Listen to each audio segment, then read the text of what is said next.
We don't have to prove its relevance. If we have to prove its relevance, it's only for our cause, not for the protection of this epic. We don't need to protect this. We don't have the necessity to protect this. People may say that we have to try and protect this epic.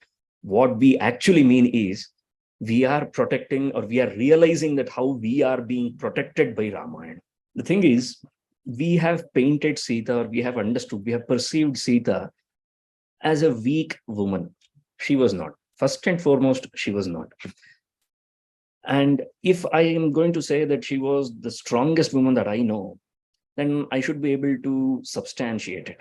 And how am I going to do it? It's very simple. See, she had all the power of this world to destroy Ravana, and still she did not.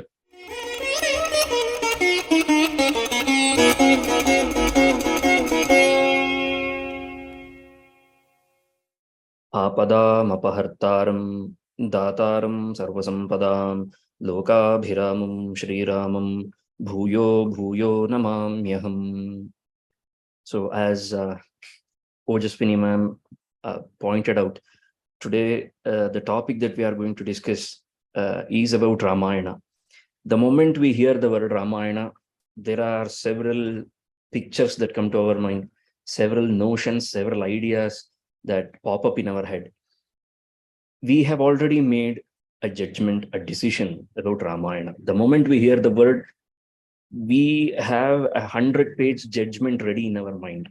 This is right and this is wrong about Ramayana, the character of Rama, the way Ramayana has been portrayed in our country. Even though Ramayana is long gone, I mean, it happened a long time ago, the parampara of Ramayana, the legacy of Ramayana still lives on. If not in its entirety, we can safely assume that at least the word Rama has stayed with us for quite a lot of purposes. It has been used as a political tool. It has been used as a title for an award-winning movie. There are so many uses of the word Rama. And in the southern part of India, the most common word used when they are subjected to some disappointment is Ayyo Rama, and the equivalent of Hey Ram, Hey Bhagavan. So the word Rama cannot be clinically removed from these things. So it's always going to stay with our country. It's always going to be in our country, in the minds of our people. It's so indigenous to us. It's so innate and inbuilt in us. My teacher, he always used to tell that no mother born in this country, you cannot find a single mother in this country who has not seen Krishna in her child. It doesn't matter whether it is a male child or a female child. Every mother sees Krishna in her child. Likewise, every father sees Rama in his son, or at least hopes and wishes that his son is Rama. So this is the kind of influence Rama and Krishna, the divine powers, the divine pillars of this culture, of our heritage, have had on the minds of all of us. So what is Ramayana? Ramayana, the name itself suggests that the path walked by Rama is called as Ramayana. Is it the only meaning of the word Ramayana? I'm afraid it's not. The word Ramayana can be interpreted in several ways. The story of Ramakatha itself has three major interpretations according to its original author, Valmiki. Valmiki says that Ramayana is one way of interpreting the Ramakatha. We will see how Valmiki's quest resulted in the Ramakatha that we have today. This Ramakatha that has been passed on to us since generations, the available versions, the manuscripts that are available to us, people think that this is our history. This is what we have to focus on. We have to understand which version of Ramayana, southern version, eastern version, northern version, which version of Ramayana is authentic. I think that kind of a debate itself is laughable, because the actual parampara, the actual legacy of Ramayana has been told in Ramayana by Valmiki himself. And that legacy can be achieved provided we have that kind of discipline and dedication that Valmiki mentions. It's not an easy task. We do consider Ramayana as an epic, as a form of literature, but it's not merely a form of literature. It is a galaxy of several shastras. So many indigenous knowledge systems, Indian knowledge systems can be found. We can find the traces of so many forms of Shastra, so many wings of knowledge, so many sources can be found here, as well as traditions. And never to forget, almost all of Indian poets, the later poets, they all have been influenced by Valmiki. None so more than Kalidasa, the greatest ever Indian poet in modern times. And we still are unable to produce such a great poet, Kalidasa. And when we look at Kalidasa, when we keenly observe Kalidasa, we find that each and every step he was influenced by Valmiki. So the word Ramayana, as I was mentioning, is an interpretation of Ramakatha, the story of Rama. It can also be interpreted as Sita Charitam, the legend of Sita. That's the second variation of interpretation available to us, as mentioned by Rama himself, as mentioned by, Valmiki himself. The third and last interpretation that Valmiki mentions is Paulastya Vadham. The word Paulastya Vadham has a lot of weightage. It could have been told as Ravana Vadham. Instead of using the word Ravana Vadham, Valmiki uses the word Paulastya Vadham. So what is the thinking behind calling Ramayana's interpretation as Paulastya Vadham? We have encountered this Varna system, the Varna Vyavastha that we have had in our culture. Some people have called it as a bane of our country. It was not. This stands as a testimony. The very word Paulastya Vadham stands as a testimony that birth does not guarantee any great things. It's what we do, how we commit ourselves to the cause, and how are we contributing to the society. That's what matters the most. Even though he was born in the family of Pulastya, Pulastya was one of the Prajapatis, Prajapati Brahma's Manasaputra. And he was a grandson of Pulastya. That's why he was called as Paulastya. And even that Paulastya, because he had so many other bad qualities, and he never paid attention to any of these things. And he was a disturbed fellow, Ravana. He was prompted many a times by many people, and he never ever paid attention to them. That is a very dangerous trait to have in life. So when the future literary studies have mentioned, all of them, they think that what is the takeaway lesson from Ramayana? When they have to discuss and decide what is the takeaway lesson from Ramayana, they do tell us that we have to behave like Rama and not behave like Ravana. It's a very simple message. There is no subtlety here. There is no undertone here. It's a very clear-cut message that Valmiki wants to portray, wants to display to the world, that all of us should be like Rama and not like Ravana. So what makes Rama so different from the remaining characters? What is it that makes Ramayana so central to the theme of Rama? Now, when we observe the beginnings of Ramayana, as mentioned in Valmiki's version, the very first shloka is Tapasvadhyaya Niratam Tapasvi Vagvidam Varam Naradam Paripapracha Valmikir Munipungavam. It's a very straightforward shloka where Valmiki was involved in tapasya. The word tapasya has a huge meaning. Tapasya not only means penance. Tapasya is a way of life. It's a lifestyle. He lived in a particular way of living, and he was dedicated to the cause of understanding the ultimate truth. There is another interpretation of the word tapaha, which means parabrahma, the ultimate truth, or tapaha means Veda. Veda is not different. Vedas are not different from the ultimate truth, because Vedas are nothing but the word, the speech form of the ultimate truth. So he was involved in Vedic studies, we can call it so, or he was involved in that antaranga sadhanam, atma sadhanam. And he found a similar fellow to ask a question. And this is what we need to remember, that who is supposed to ask a question and who is supposed to answer that question.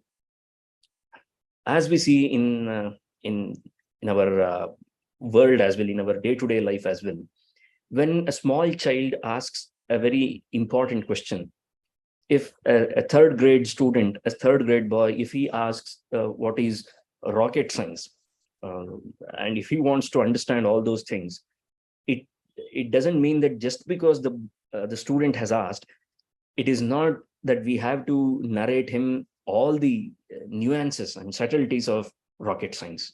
We have to take it slow. We have to build him up. We have to give him a path.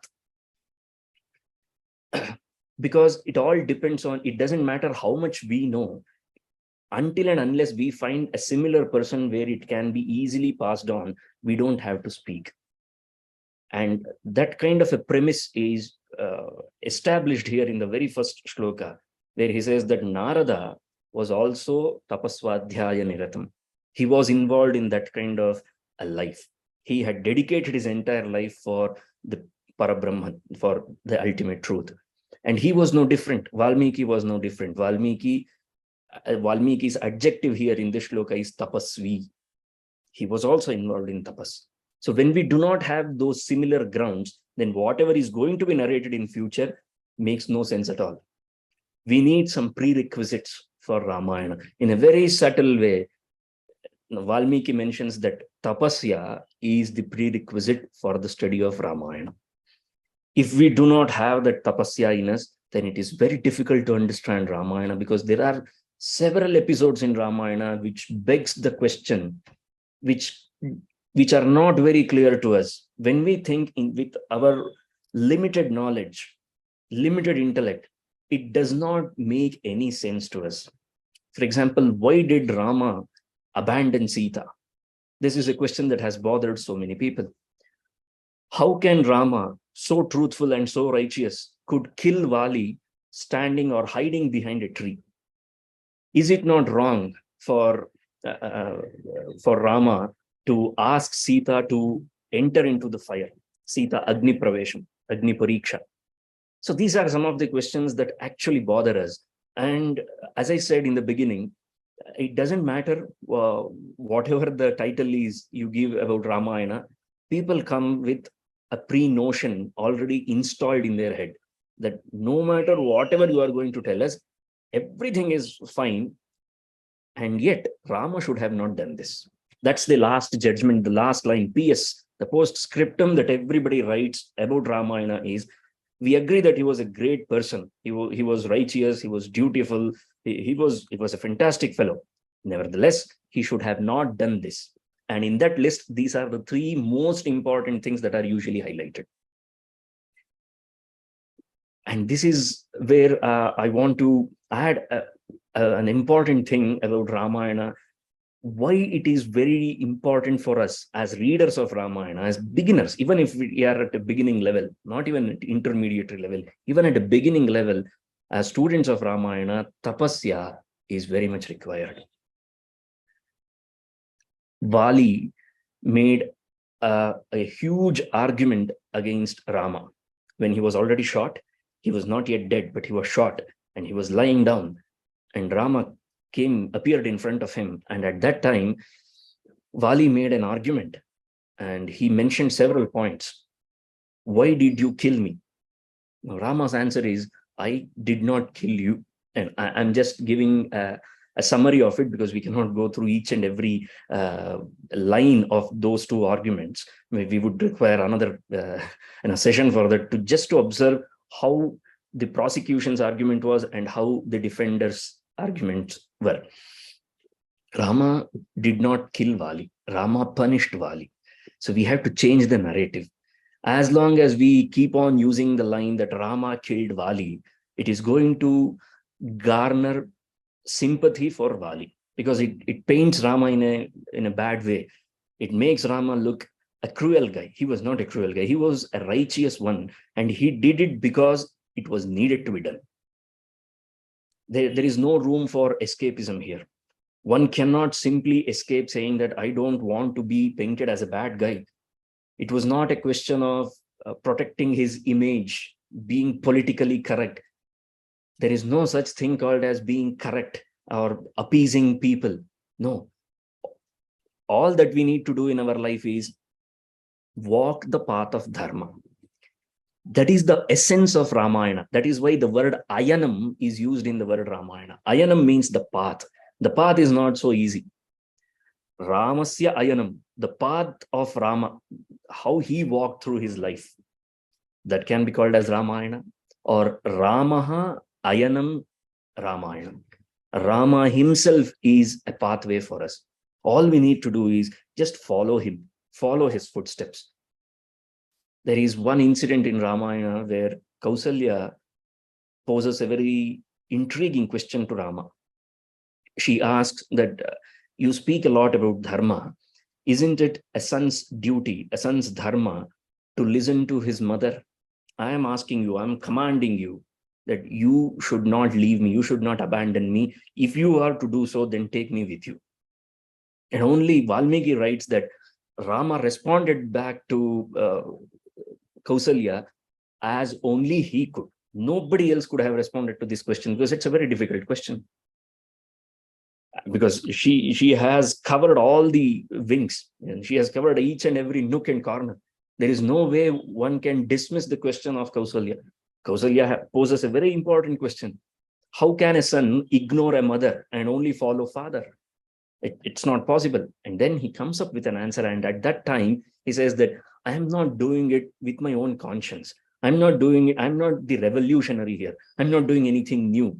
Gato margonu gamyate. I'm simply walking the path that many greats have already walked. And this has been the crux of our nation, of Bharatavarsha. We have always followed the footsteps of great men.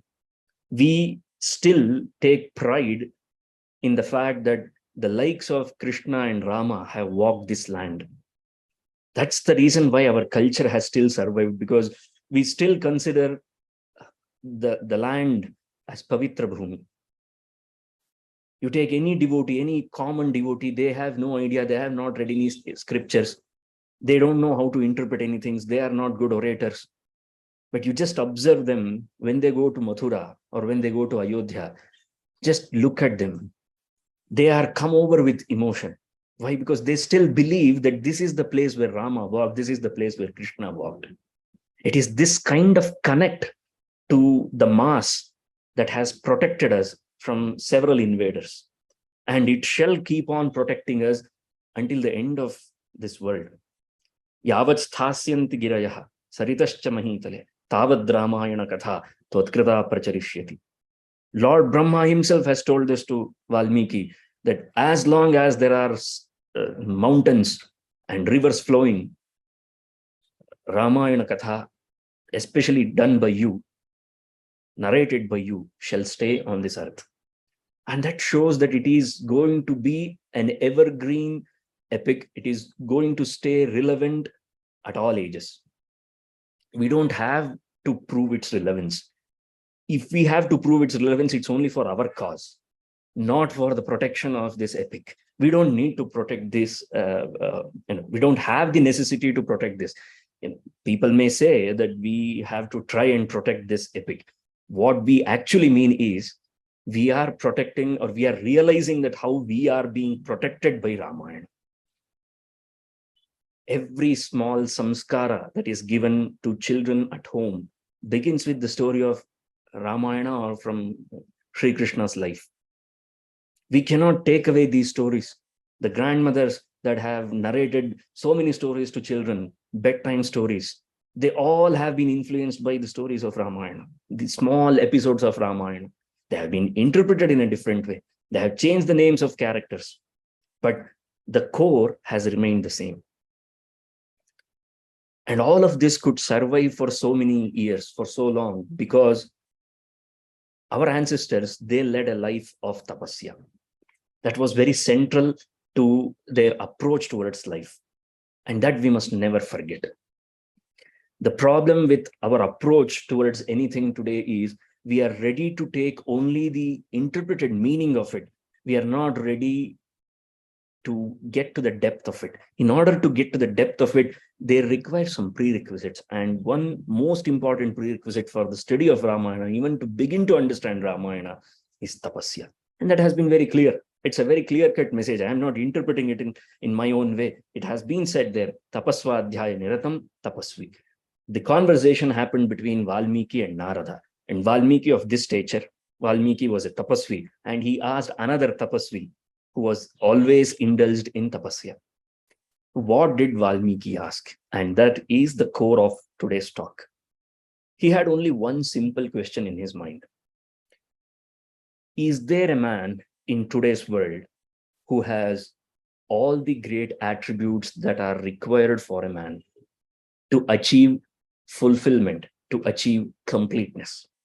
What is that we as human beings seek? We may have different answers for that. Some may say that we seek happiness, we seek peace, we seek bliss, we seek perfection. The answer is very simple. All we need to do is conduct an experiment if we have any small children at our home. You prepare a dosa or you prepare a roti. We are very sure that the child cannot consume an entire dosa. It's very clear because it has not got that kind of digestive capacity. If by any chance, if we place a torn dosa or a torn roti and give it to a child, the child refuses to consume it. It wants a full one. It wants a complete one. It will make all kinds of gestures that it could. It will try to convince and convey the message to its mother that I want a full one. I want a complete one. And what does it denote? Since its mind is not yet corrupted, it's still afresh. It gives us an insight into human tendency that what we seek in life is completeness. We seek that purnata. We want that fulfillment. That's the only thing that we seek in life. And Valmiki also sought the same thing. Who is there today in this world who has achieved completeness, who has achieved that fulfillment? And how do you achieve fulfillment? And he describes them with 16 attributes. He lists out them. Is there a man who has all these 16 attributes? Because it's not easy for anybody to have these attributes. So let us see what are those 16 attributes. The first and foremost thing he asks is Gunavan. Who is a virtuous one on this earth? Virtues. By guna here, he refers to Atma Gunas. Dharma Shastras, they define Atma Gunas in different ways, in various ways. But basically, anything that does not harm the perspective of us achieving our ultimate goal of life are called as Atma Gunas. I have tried to define it in a very simpler way, that any attribute, any kind of quality that we develop, which will not harm us or which will not be an obstacle for us in order to achieve the ultimate purpose of human life, is called as a guna. The first and foremost thing that is required for us is guna. The thing about these virtues, these qualities, is nobody concentrates on the quality. The first thing that strikes us is a person who has these qualities. It's only the person that actually appeals to us. But when we are involved with them, we slowly realize once they are gone, once a person is gone from our life, we remember them. And how do we remember them? We don't remember them from their face or from their appearance. We remember them from the way they behaved with us. Isn't it? It's very, very common. It happens across all phases of life with us. We remember people because of their behavior, the way they behaved with us. And where is this behavior coming from? It's because of the virtues they have, the qualities they have. Even if someone has troubled us, abused us, hurt us, we remember them because it's out of that Asuri Sampat. And either it is because of Daivi Sampat or Asuri Sampat, we remember. Eventually, we go down, we conclude to that guna. So Valmiki started there. Who is a virtuous one? Gunavan. And how many gunas can we count of Rama? Countless, innumerable. So many instances of his life where we can see the one most important thing, let us take sincerity. When his father ordered him, he did not even speak. Dasharatha could not even speak. It was Dasharatha's orders according to Kaikeyi's words. Dasharatha's orders were told to Rama by Kaikeyi. And Kaikeyi added some tadka to it. She said that as long as you stay even for a minute in Ayodhya, Dasharatha is not going to speak. And that was a very wrong interpretation, but she was that cruel at that moment. Something had taken over her. So Rama said, fine, agreed. Nahamarthaparo Devi, Lokama Mutsahe, Vidhimam Rishibhistulyam.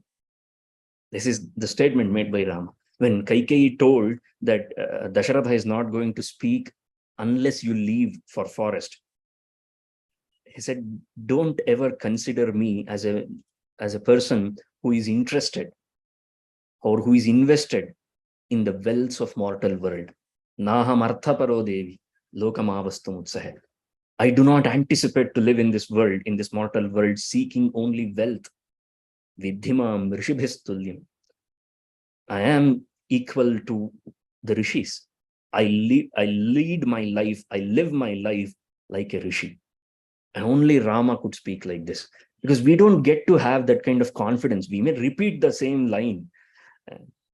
It will look like a joke when I say that, when we speak these words. But when Rama speaks, it carries that weightage. That's what a guna does. When we do not have the possession of that quality, no matter whatever we do, it is still a mockery of it. It can never achieve that completeness. So that is Gunavan. His sincerity, even when his father did not tell him directly, he did follow. And how many chances were there for him to claim back the throne? But he had already given his word. That sincerity is enough. One quality of Rama is enough for a lifetime. Swalpamapyasya dharmasya trayate mahato bhayat. Even a small amount of dharma that if we follow in our life, that is enough to protect us from grave dangers. This is a line taken from Bhagavad Gita, where Krishna mentions this. So one quality of Rama is sufficient for an entire lifetime. And then the second one, Kascha Viryavan, who was courageous, who was filled with valor. It was Rama. The problem with today's world, I find it ironic that our children, the young generation, they are told the stories of Superman. They are told the stories of Avengers. They are told the stories of Batman. They are never told the story of Rama. Or if we proceed ahead, if we move from childhood to youth, people, the young people would be influenced by a Greek story of Spartans, how 300 Spartans refused to surrender. And we also think that one man can win over several armies. The thing that we miss telling our children is one man, Rama, he faced an army of 14,000 men single-handedly and defeated them without anybody's help. It was not magical. It was not any illusion or any delusion or nothing of that sort. It was purely based on his skill. And people used to master their skill, their art in such a way that they said that when Rama was actually facing those 14,000 men. Those 14,000 men felt that they are facing several Ramas. They could see not one, but many Ramas in front of them. It's not merely an imagination or an exaggeration made by poet. It is possible.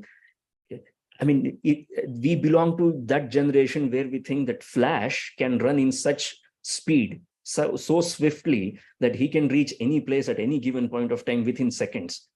Our mind can fathom, can imagine, can process the concept of Flash. He's a superhero, I guess, in Avengers or something.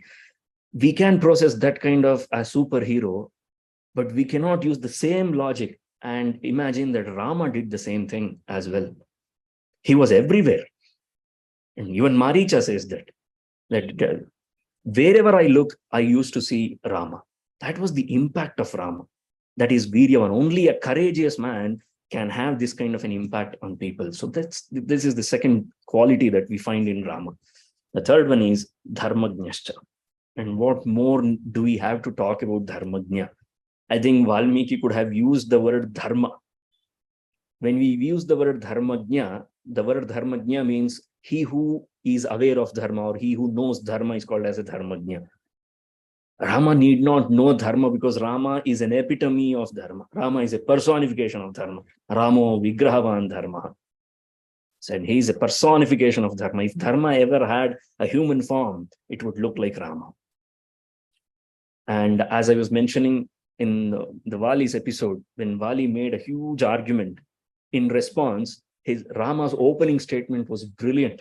It should be written in Suvarnaksharam. It should be written in gold in our history. He said that Sukshmaha Paramadurgnyeyaha Satam Dharma Plavangam. Vali, Dharma that you are talking about is very subtle. It is so subtle that it's not easily accessible by anybody. Do you think it is very easy to understand Dharma? Anything that makes us feel that I have understood this is always going to be a myth. It's always going to create that illusion in our mind. It's not that easy to understand Dharma.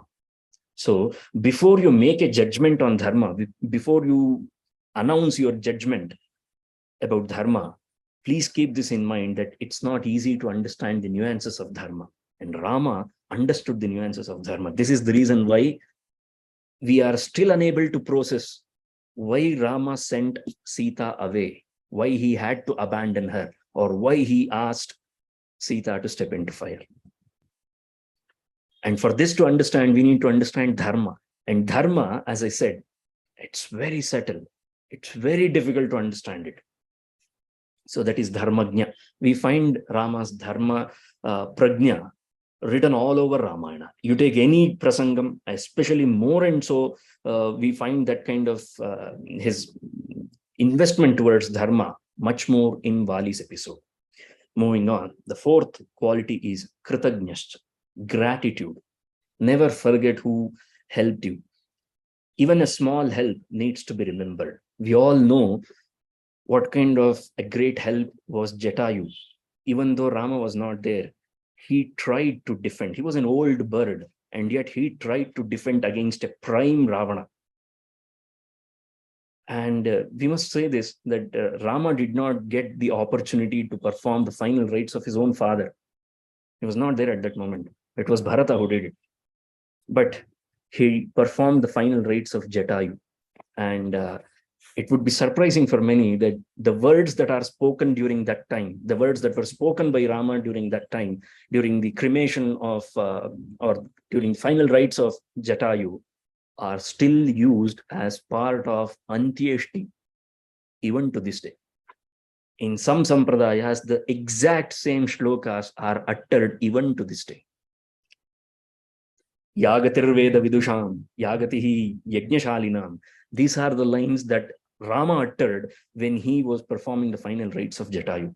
He said that I want you to attain that kind of lokas, those lokas which are attained only by those people who have studied Vedas throughout their life, who are involved in yajna karmas every day.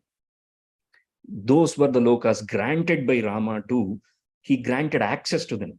And yes, a human being has the capacity to grant access to the departed soul, to all these things. It's all scientific. We may require another session to understand how it works, but it does. We have that kind of bond, especially when it is within our family. If it is our father or mother or our grandfather, we are because of them. So we have that connection. So we can definitely grant them access. It's unfortunate that we don't know how to do it. But Rama was a step ahead.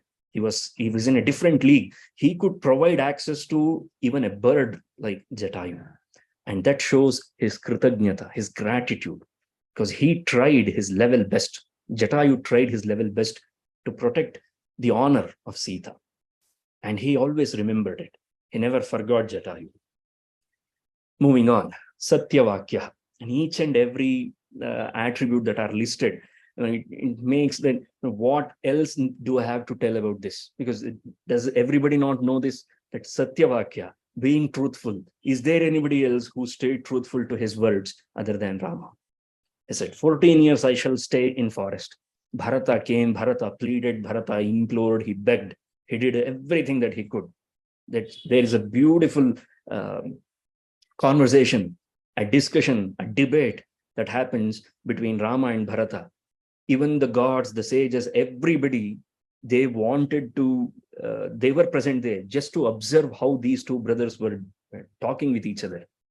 And even the mighty Bharata could not convince Rama to get back to Ayodhya. That shows, stay truthful to your words. I have given my word and it is final. We don't require bond papers. We simply need to follow the footprints of Rama. We simply need to walk the path that Rama did. He gave his word once and he stood by his words throughout his life. That is Satyavakya. And then Dridha Vrataha. There are certain things that we need to practice as a vratam. It's almost as if we have taken a diksha of it. We have taken that upon ourselves as a task for earmarked for our entire life. And Rama did that. There is this incident in Ramayana where Vibhishana left Ravana and he wanted to join Rama's party. He wanted to come and join Rama. Sugriva was the most vocal and he opposed that Vibhishana should not be entertained into our argument. Rama did not say anything. He wanted the opinions of each and everyone. And after that, only Hanuman said that no, he could be included because Vibhishanastu dharmatma, naturakshasa cheshtitaha. Vibhishana is a dharmatma. I have seen him. I have heard of him. Well, he was the only one who had visited Lanka. So he knew what Vibhishana is. And then Rama's decision. And when he gave the decision, it still sends shivers to those people who study that. It still gives goosebumps when you study, when he said that Abhayam sarvabhutebhyo dadamyetad vratam mama. I shall give refuge to everyone, not everyone, anyone who approaches me. Vibhishano va Sugriva yadiva Ravanaswayam. These are the words of Rama. He says that Sugriva, it's not only Vibhishana, even if Ravana approaches me, even at this moment, I shall grant him refuge. This is called as Abhayadanam, and he took that as a vratam. That is called as Dridha Vrataha. He could have said no to Vibhishana, but he did not, because values. Moving on. Charitrena chako yuktaha. Good behavior. Charitram here refers to behavior. How good or how well behaved Rama was. Now, in one of the domestic fights that Rama and Sita had when they were in forest, she had some reservations about Rama giving his word to the sages that he shall protect them from the dangers of the demons of Dandakaranya. Sita was not convinced with this. She says that there are only three things that can hurt a man, that can reduce a man down to ashes. What are those three things? Lying. A man must never lie. Second one, looking or being interested in somebody else's wife. And third one, picking up a fight without any proper reason. The first two are invalid in your point. That's what Sita says. because Rama never looked down or looked upon other women. He never even gazed at other women in a wrong way, and he never lied. So that is called as Charitrena Chayukta. What is remembered of Rama is Ekapatni Vratatva. He could have married several times, but he never did. That shows the kind of commitment he had. And I don't think we will find any protagonist who had cried so profusely for his wife. And we don't highlight this point enough when we narrate the story of Rama. When he was estranged from Sita, he did not eat, he did not sleep, because he was suffering. And that kind of love, that shows Charitrena Chako Yukta. He had so many opportunities, and yet he stuck to his principle. That is Charitrena Chako Yukta. And then Sarvabhuteshu Kohita. Compassionate towards all creatures, all beings of this universe. Not just human beings, but being compassionate towards other creatures as well. Bhutadayam Vistaraya. Adi Shankara said that we should have that Bhutadaya. Bhutadaya means, compassion towards all creatures. And Rama had that. He took an army of monkeys across the ocean and won a war against an army that was considered invincible, that was battle tested. They were veterans of war. Ravana's army was a veteran army, and his army was a bunch of monkeys, untrained, never ever have been, they were involved in any battlefield, and he took them. And that requires strategy, that requires only Rama could do this kind of a thing. Anyway, so Sarvabhuteshu Kohita. And then Vidwan, his knowledge. Valmiki very famously says that, Buddhya Brihaspati Samaha, Uttarottara Yuktinam Vakta Vachaspatir Yatha.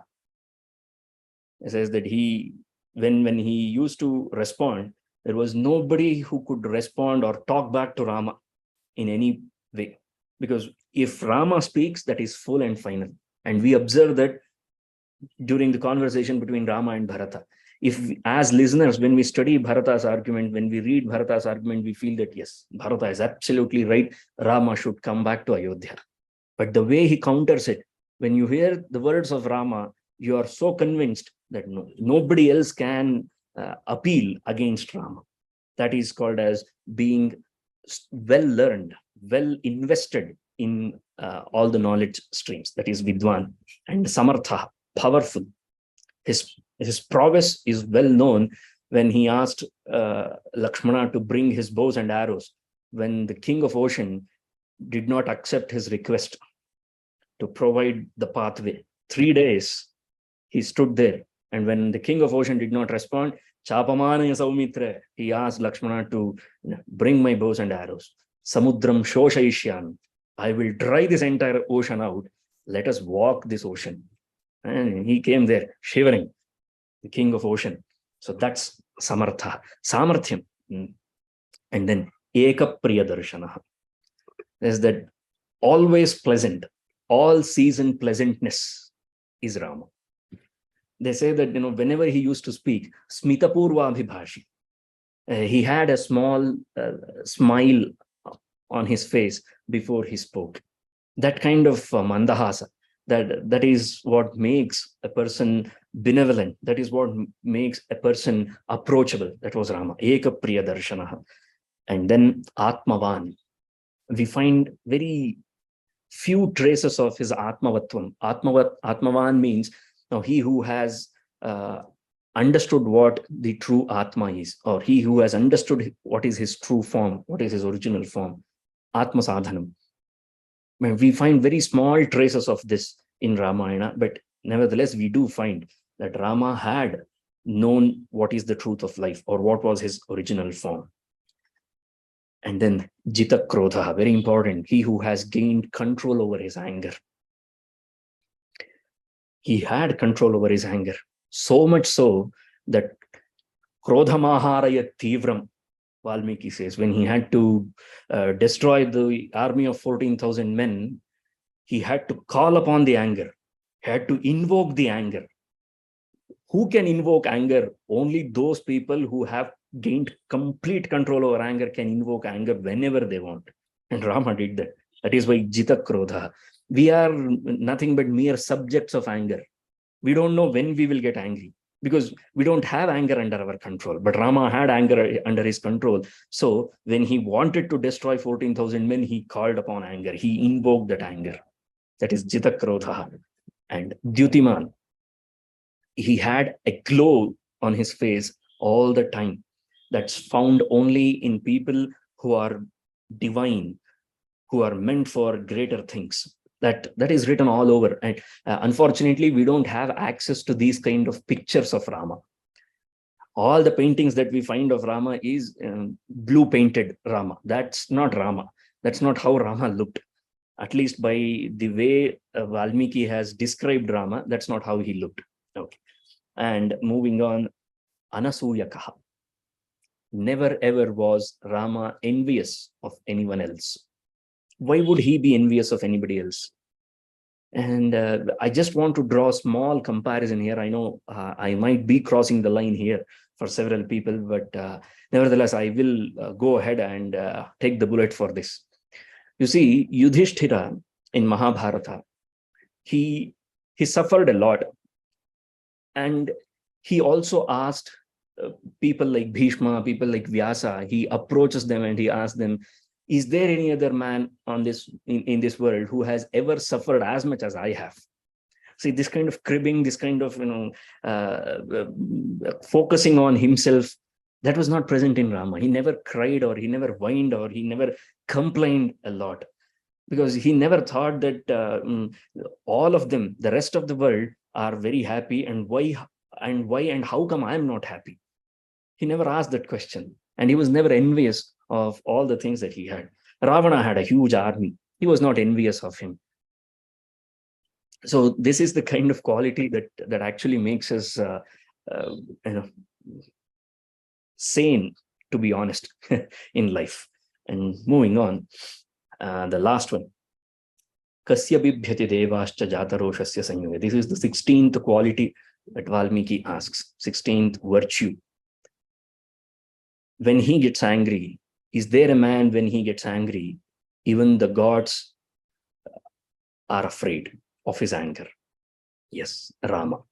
I always keep telling this, when we get angry, not a single creature cares for it.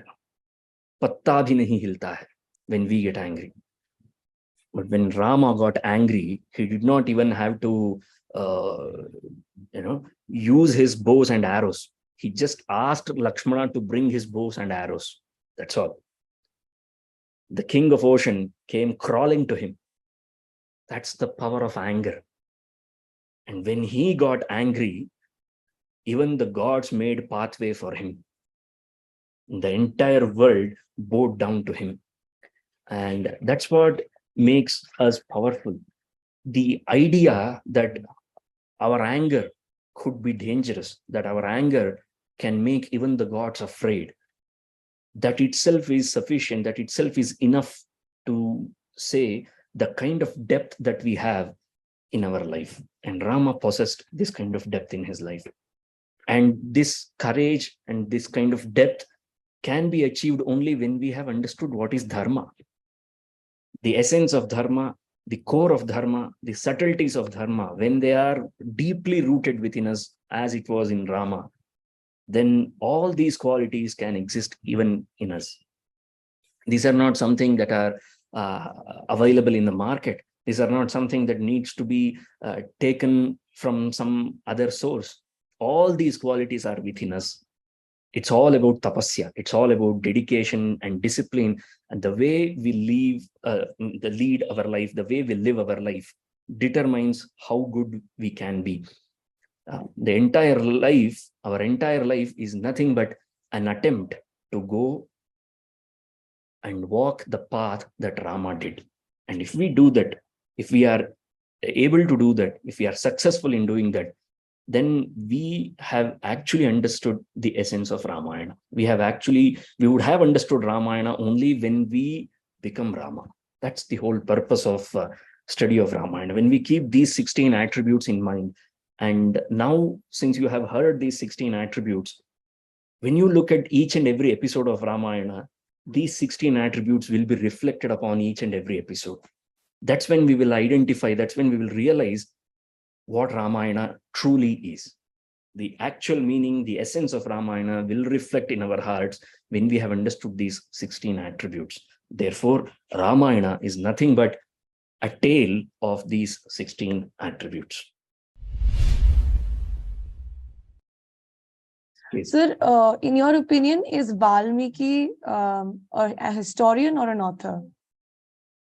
I think he's an author who has who knew very well how to use history to author a work in such a way that will remain forever. It's not mere documentation of what happened in the life of Rama, but it's the way he has documented it, because there are several points that are missing out from this document. If we consider it as a history, there are many things that have not been documented by Valmiki. For example, how old Rama was, how he looked, how he walked, what did he eat, what were his eating habits. It's not a diary, it's not a personal diary of Rama that we are studying, but he has taken only those points which matter the most for the people to follow. I think he understood history. He was a historian at heart, but he took history and made a kavya, made a literature, a form of literature, so that both history as well as that literature, the essence of literature stays forever. And that's skill. That's masterful skill. Sir, another question I had was, could you elaborate on Sita's presence in Ramayana? And you said Ramayana and Sita Charitam are basically synonymous with the story. Yeah. So Sita and the relationship she shared with Ram, especially during the Agni Pariksha phase of their marriage. Yes, yes. Yeah, absolutely. See, it's a very good question, because most of the times we almost forget that Sita exists. The thing is, we have painted Sita, or we have understood, we have perceived Sita as a weak woman. She was not. First and foremost, she was not. And if I am going to say that she was the strongest woman that I know, then I should be able to substantiate it. And how am I going to do it? It's very simple. See, she had all the power of this world to destroy Ravana, and still she did not. And when we say this, I know where this argument is going to take a turn. People will take this line and they will misinterpret as it clearly indicates the patriarchal society, all those things. That's nonsense, to be honest. Courage or power, or having that power of tapasya, is not only about using that tapasya. Because every time we use that, we lose plenty. And she says that, she herself mentions that asandeshat tu Ramasya, because Rama has not instructed me. I have not got any message, any subtle hint from Rama that I could destroy Ravana. Otherwise, it's baya haath ka khel tha, Sita khel. She could have destroyed Ravana in a minute, because Rama has not instructed me. And this is where people misinterpret this. But I will clarify that why she says that. And then second one, tapasaschanu palanat. See, this is why I mentioned that tapasya is the core of Ramayana. She was a personification of tapasya. Do you think it is easy for anybody to go through such kind of a torture and yet remain in the loop of grand scheme of things? Because she understood the grand scheme of things. She understood her role in the grand scheme of things. She did not want to overdo her duty or her part. Her part was only this much. And it may feel that she is not getting the limelight, but it's not about getting the limelight. It's about doing one's duty diligently to perfection, to the brim, and she performed it. Even when you have the capacity, even when you are competent enough, and if you have to hold back because the grand scheme of things commands you to do so, that takes real courage for me. And that Sita was.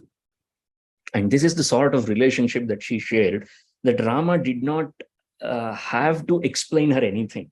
even during the Agni Pariksha, he knew in his heart that Sita is pure.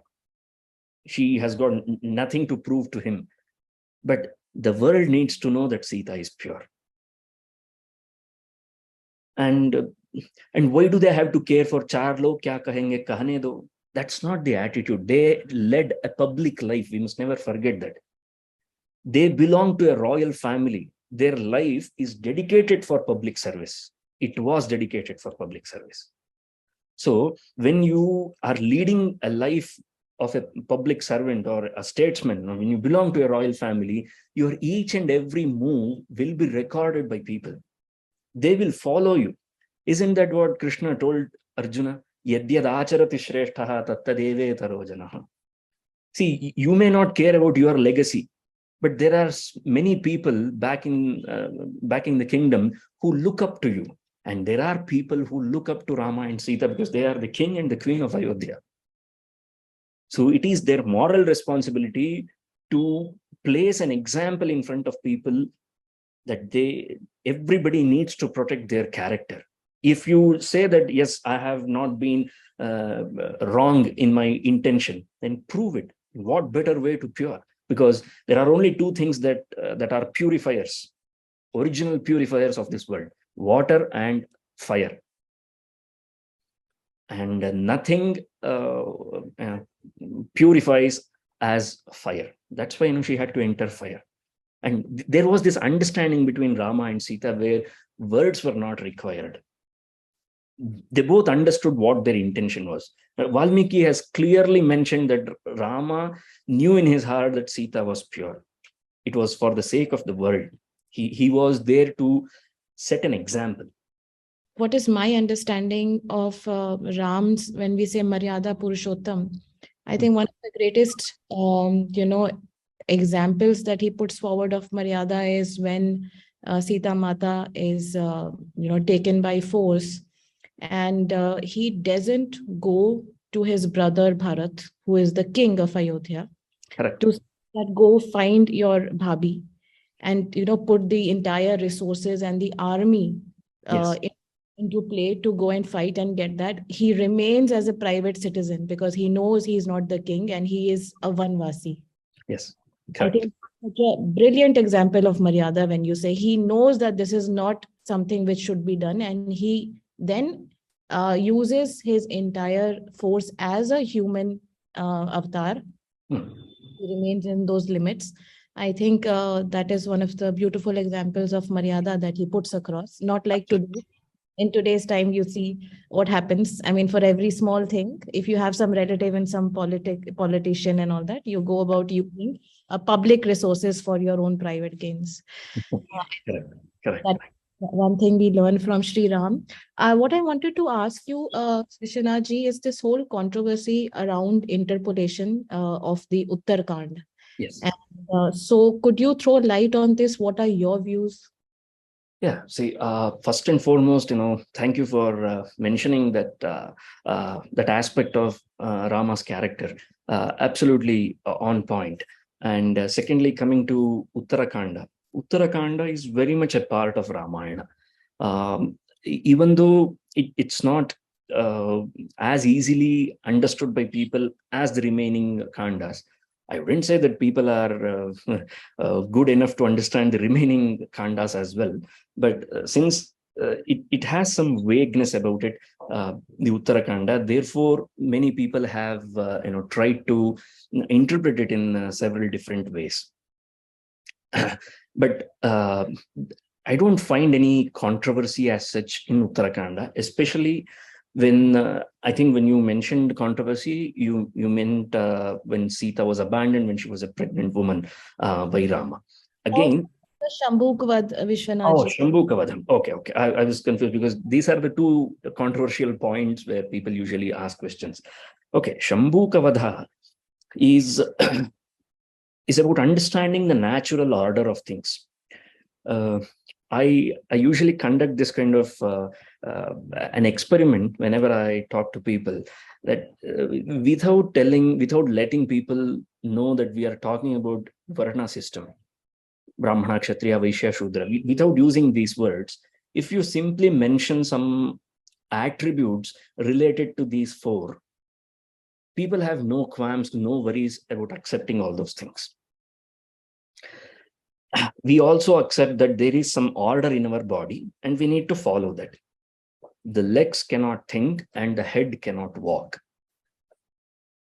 So we do know that there is some system, and the most important thing that we understand here is there is some coordination across our body, and we want to protect that coordination.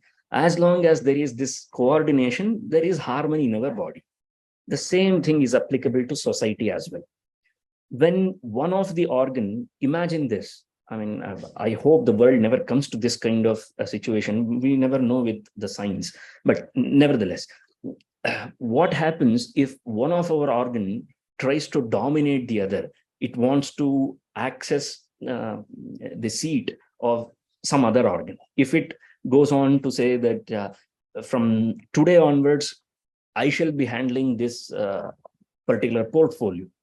If this is going to happen in our body, do you think we will ever be at peace? We will never be, because we never know what organ is going to perform what kind of an action. We are absolutely not worried about our digestive system or respiratory system. Why? Because we know that they do their job. Irrespective of whether we know it or not, they are performing their job. So this is the kind of system that a king needs to place in his kingdom. Only then a kingdom will function smoothly. There is no question of denying anybody anything. What can a king deny, or what should never be denied to anybody? Moksha should never be denied to anybody. That's the only thing that is accessible, that should be accessible for everyone. That was there in place. It's like, in an athletic field, if there are 4 athletes, and if an athlete crosses into a second lane or the third lane, because everyone needs to have equal opportunity, do you think it is not called as foul? It is considered as foul play, because we are supposed to run in the lane that we are ascertain to, in the lane that we have been given. So when somebody tries to move from a different lane, it not only is harmful to that particular person, but it is also harmful to the natural balance of the entire ecosystem. And that's exactly what was happening with Shambhuka. There is no wrong in Shambhuka or a Shudra performing tapasya. They are allowed to perform tapasya, but not in the way that Shambhuka was performing. He was practicing tapasya in such a way that it would disturb the balance, it would disturb the natural order. The king's priority is to maintain the natural order. That's all. And he did that. And whatever needs to be done must be done in order to protect the natural order. So I hope I was able to answer it in Yes. a very subtle way. Yes, I hope you got the undertone of it. Yes, I did. Thank you so much. I wanted to ask that on what is the reasoning or the basis that you accept the Uttarakhand as a part of the Mahabharata? Like, what are the reasons that you refute that it is an interpolation or something like that? Oh, it's okay. Yeah, got it. It's actually mentioned by Valmiki himself in the beginning of Ramayana that whatever stories are remaining, it's like an annexure. It's like an auxiliary kandam, and all those things will be explained in the Uttarakandam. He himself has claimed it. He's the author. When the author himself says that he is following a certain pattern till Yuddhakandam, because he wants to narrate the story in such a way, and then whatever points are missing here, because we are directly introduced to Ravana. We don't know who Ravana is. As a reader, I mean, now we know because we have heard the stories of Ravana several times. So it doesn't make a problem for us. It is not problematic for us. But imagine for a person who has never ever heard of Ramayana, and if he approaches Ramayana for the very first time, the Valmiki's version, then what happens to him is, without any proper introduction, Ravana is introduced, Kumbhakarna is introduced. Now it begs the question that who is Ravana, who is Kumbhakarna, who is Hanuman, and all these questions are answered. And at the end of Yuddha Kandam, Valmiki only mentions that Rama ruled for so many years and his kingdom was prosperous. How was it prosperous? What were the challenges that he faced? And how did he maintain that decorum of that throne? And for them, Valmiki as an author, it is his responsibility to provide certain examples. Shambhuka Vadham is a fine example for that. Lavanasura Vadham is a fine example for that. He performed a yaga even when Sita was not there. That's a fine example for that. Public opinions do matter. Sita abandonment is a fine example for that. So this is just a way of narration the author has adopted for his work. I mean, if you look at it this way, I think Uttarakanda is a vital part of Ramayana. We cannot imagine Ramayana. Ramayana is not complete without Uttarakanda. We do require Uttarakanda for several of these questions. I hope I was able to answer it. Yes, Vishwanath ji, I've heard somewhere that the Uttarakhand was, I mean, I might sound obsessed with the Uttarakhand, but I've just been reading a lot about it, and different kind of, kind of reasoning has been given to it. I heard somewhere that the Balkand and the Uttarakhand, they were added later on by Valmiki's students or disciples, something like that. No, I know that there are several such articles, several such stories which go on about Ramayana, but that's not the truth. Uttarakanda was written by Valmiki, and he clearly mentions. I can give you the reference. You can refer the second chapter of Valmiki's Ramayana. Sorry, third chapter of Valmiki's Ramayana, Balakandam, third chapter of Balakandam, and you will definitely know that he clearly mentions that whatever was left in these six kandas was covered in the seventh kanda. So that's how he actually says that. In the second shloka itself, he says that Shat Kandani Tathottaram. His idea was 6 plus 1. And why did he have to mention plus 1 is because it acts as a filler for all the contents that are missing in these 6 kandas. So that is required. As an author, it's his responsibility to do that. So that's why he has done that. So even the Uttarakandam and Balakandam both were envisioned by Valmiki. I would not say written because it was envisioned by him. And later on, he passed it on to Lava and Kusha. Lava and Kusha sang it. And that's the version that is available to us now.